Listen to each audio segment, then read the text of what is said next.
Let's learn in this video how you can install the Nuvio app for desktop or PC. Previously, the app version of Nuvio was only available on Android, but now it's accessible on PC. Firstly, just Google search for Nuvio Desktop GitHub. On doing the Google search, you'll get this first link here from GitHub, Nuvio Media, Nuvio Desktop, click here.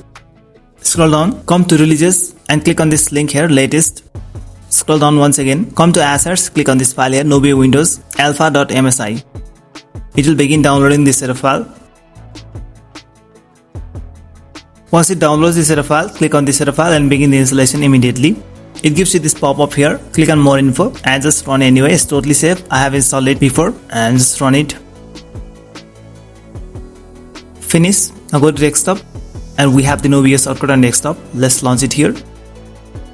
It gives you the screen to create account and log in on Nuvio, but there's also an option to continue without account. I'm just going to pick this option for now.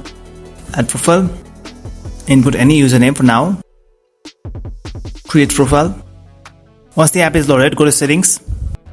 Here you'll find several sections like content and discovery, layout, playback, etc. You can reach to content and discovery, and here you have the option to install the add-ons and plugins.